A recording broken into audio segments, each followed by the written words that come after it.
विश्व का इतना बड़ा आयोजन हर रोज लाखों श्रद्धालुओं के स्वागत और सेवा की तैयारी लगातार 45 दिनों तक चलने वाला महायज्ञ एक नया नगर बसाने का महाअभियान प्रयागराज की इस धरती पर एक नया इतिहास रचा जा रहा है।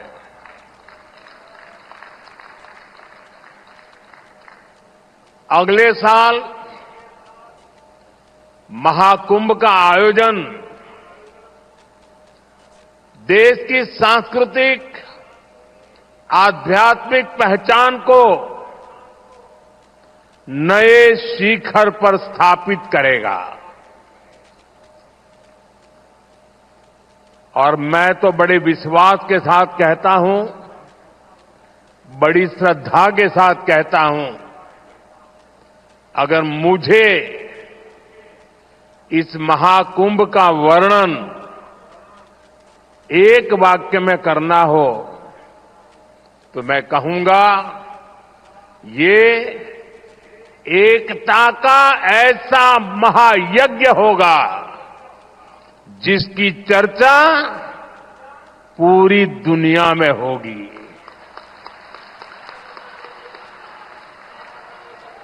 मैं इस आयोजन की भव्य और दिव्य सफलता की आप सभी को शुभकामनाएं देता हूं। साथियों, हमारा भारत पवित्र स्थलों और तीर्थों का देश है। ये गंगा, यमुना, सरस्वती, कावेरी, नर्मदा जैसी अनगिनत पवित्र नदियों का देश है। इन नदियों के प्रवाह की जो पवित्रता है, इन अनेकानेक तीर्थों का जो महत्व है, जो महात्म्य है, उनका संगम, उनका समुच्चय, उनका योग, उनका संयोग, उनका प्रभाव, उनका प्रताप, ये प्रयाग है।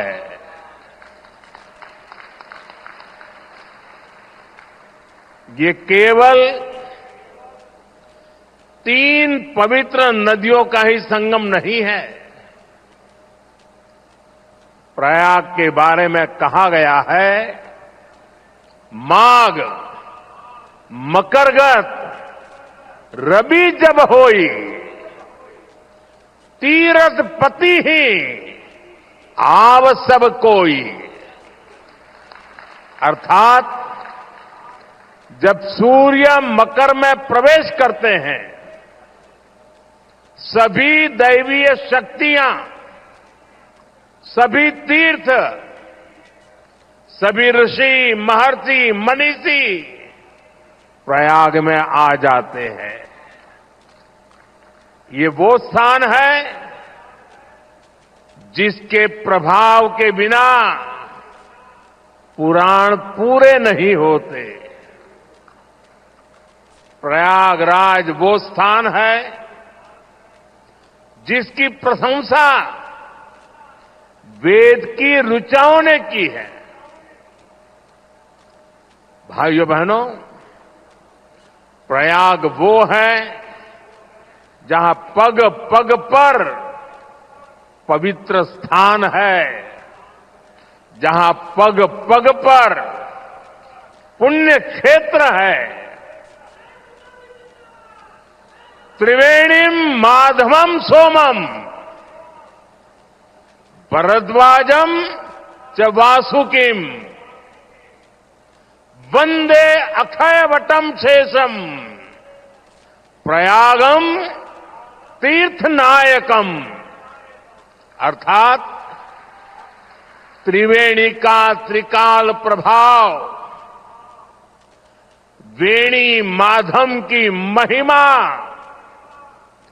सोमेश्वर के आशीर्वाद, ऋषि भारद्वाज की तपोभूमि, नागराज वासुकी का विशेष स्थान, अक्षय वट की अमरता और शेष की अशेष कृपा, ये है हमारा तीर्थराज प्रयाग।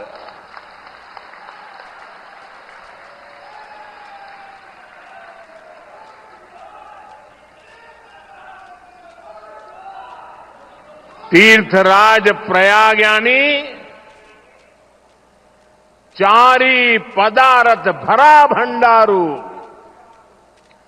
पुण्य प्रदेश देश अति चारु।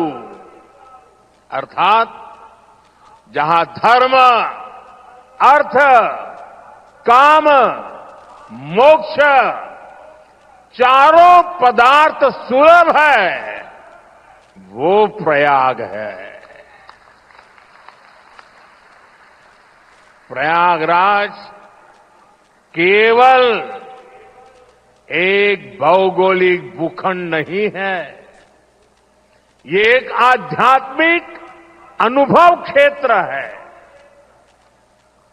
ये प्रयाग और प्रयाग के लोगों का ही आशीर्वाद है कि मुझे इस धरती पर बार बार आने का सौभाग्य मिलता है।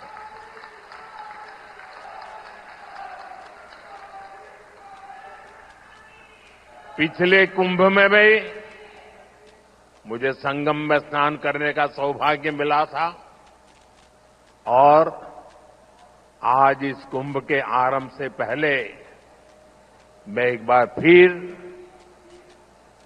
मां गंगा के चरणों में आकर के आशीर्वाद प्राप्त करने का सौभाग्य प्राप्त किया। आज मैंने संगम घाट के लेटे हुए हनुमान जी के दर्शन किए, अक्षय वट वृक्ष का आशीर्वाद भी प्राप्त किया। इन दोनों स्थलों पर श्रद्धालुओं की सहूलियत के लिए हनुमान कॉरिडोर और अक्षयवट कॉरिडोर का निर्माण हो रहा है। मैंने सरस्वती कूप रीडेवलपमेंट प्रोजेक्ट की भी जानकारी ली। आज यहां हजारों करोड़ रुपए के प्रोजेक्ट का लोकार्पण हुआ है। मैं इसके लिए आप सबको बधाई देता हूं। साथियों, महाकुंभ हजारों वर्ष पहले से चली आ रही हमारे देश की सांस्कृतिक, आध्यात्मिक यात्रा का पुण्य और जीवंत प्रतीक है। एक ऐसा आयोजन जहां हर बार धर्म, ज्ञान, भक्ति और कला का दिव्य समागम होता है। हमारे यहां कहा गया है, दश तीर्थ सहस्त्राणि तीस्र कोट्यस्तथा अपराहा सम आगच्छन्ति माध्यातु प्रयागे भरतर्षभ। अर्थात संगम में स्नान से करोड़ों तीर्थ के बराबर पुण्य मिल जाता है। जो व्यक्ति प्रयाग में स्नान करता है वो हर पाप से मुक्त हो जाता है। राजा महाराजाओं का दौर हो या फिर सैकड़ों वर्षों की गुलामी का कालखंड, आस्था का ये प्रवाह कभी नहीं रुका। इसकी एक बड़ी वजह यह रही है कि कुंभ का कारक कोई बाह्य शक्ति नहीं है। किसी बाहरी व्यवस्था के बजाय कुंभ मनुष्य के अंतर मन की चेतना का नाम है।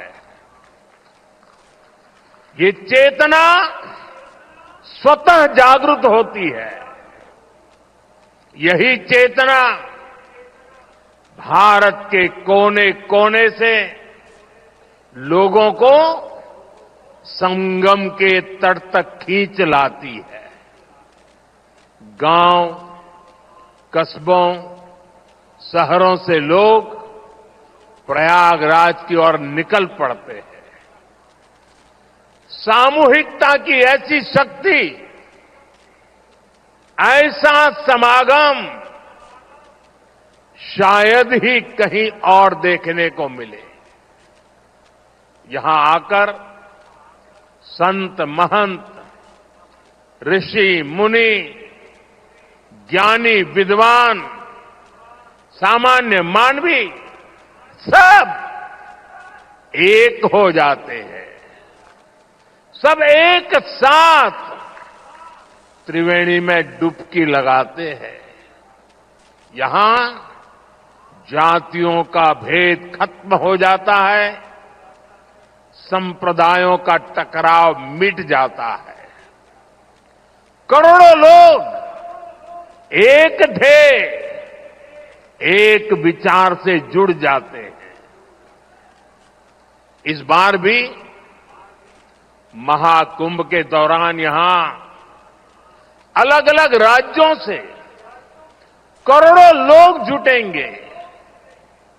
उनकी भाषा अलग होगी, जातियां अलग होगी, मान्यताएं अलग होगी, लेकिन संगम नगरी में आकर वो सब एक हो जाएंगे। और इसलिए मैं फिर एक बार कहता हूं, ये महाकुंभ एकता का महायज्ञ है, जिसमें हर तरह के भेदभाव की आहुति दी जाती है। यहां संगम में डुबकी लगाने वाला हर भारतीय एक भारत श्रेष्ठ भारत की अद्भुत तस्वीर प्रस्तुत करता है। साथियों, महाकुंभ की परंपरा का सबसे अहम पहलू ये है कि इस दौरान देश को दिशा मिलती है। कुंभ के दौरान संतों के वाद में, संवाद में, शास्त्रार्थ में,